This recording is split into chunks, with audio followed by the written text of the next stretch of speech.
Welcome to Vicky's 4-0 drills. Let's dive in and get to work. Okay, so this is actually one of my absolute favorite exercises. It's the fourth shot, right? And we focus on the fourth shot because the fourth shot gives us a tremendous amount of opportunities depending on what's coming. There's always a ton of focus on the third shot and having to have that third shot drop, but that third shot drop might actually come as a fifth shot drop or a seventh shot drop. You don't know when it's coming. So part of what I love to do in this fourth shot drill, and we call it the fourth shot drill, but it could be the fourth shot, the sixth shot, the eighth shot, depending on, again, what's coming to you, is that there's a variety of different shots that you can hit. You are here at the no volley line. You really have the advantage in the point. And so it's learning how to respond to what comes to you to try to help set up you and your partner for the entire point. It's learning how to put those points together, right? If the ball is coming to you, and we're gonna have feeders over there just sending the ball a number of different ways, but if that ball comes to you as a third shot drop, a fifth shot drop, if it's coming right in front of you, coming down low, your safest thing to do is just to send it back as a dink, right? It's in the red zone. I don't want to fire the ball from down here. I don't want to get fancy and think, oh, I got this, I got that, I can do whatever. This is a matter of sometimes helping your partner get established or just being together up here at the no volley line and taking those first couple of points, playing them safe to build a point for you to get the advantage. So you're also going to get some drives. Again, it's becoming more and more popular for you to do a third shot drive and a fifth shot drop. So up here at the net, you've got to be ready, right? Sometimes even poaching if you need to help your partner get up to that no volley line. But what your safest thing to do with that drive is sometimes just to block it, right? So our feeders are going to be sending you shots and drives for you to just practice blocking. So we're going to be practicing taking our dinks, practice blocking. The other thing that you may find is if they send it to you at a nice height, if you want to try for the scorpion shot, go for it. That's another shot that you can learn to take advantage of while you're up here and trying to gain more of an advantage.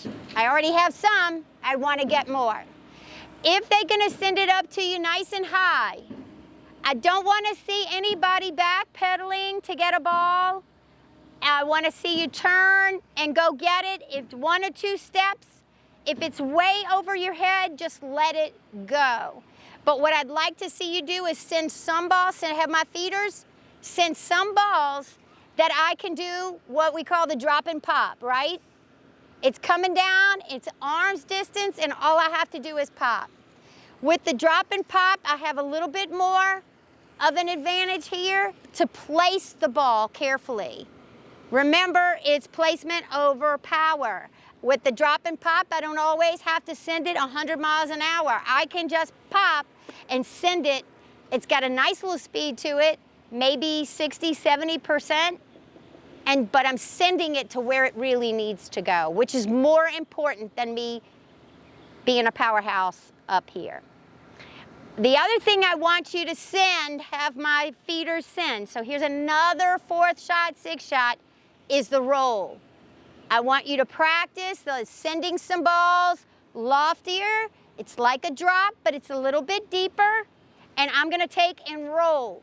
Now, where the roll can be a really awesome advantage is if they're staying deep, you can just keep rolling it and sending it deep and keeping your opponents back, which is huge when you're trying to craft your points, right? They're staying back, you keep them back. One player staying back, the other one's coming forward, go to the player who's staying back. But here's where I want you to practice both your forehand and your backhand rolls. And I want you to practice sometimes just sending it over short. They're staying back. again, send it short. Just dink it right over the net and send it short. So you've got a lot of shots to practice here. It's a good variety that you can put in for your 4th, 6th, 8th shots, right? So I want to go ahead and get 2 feeders and 2 at the no volley line. So once again, I want you to send a variety, come on in. I want you to send a variety of shots. I want you to send them some drops. I want you to send some drives. Send some loftier so they can do drop and pop. Send some lofty so they can practice their roll. Okay? I want to see a variety of shots. We're not coming forward, right? You're not going to move forward. We are just giving them the practice at the net for that 4th shot. Okay? Just your hands maybe, but not really. You're good.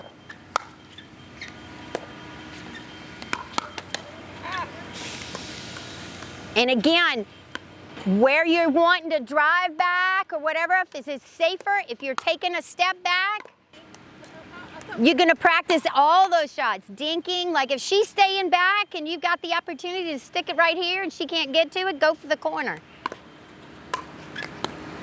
Yes. You can do your cross court ones because you're so good at doing that cross court spin. If she sends you a nice little dink, and you want to cross court it, do it. But this is a chance, this is when you want to do those shots. Thanks for hanging out with us today. And remember, drill as much or more than you play and you will take your game to the next level.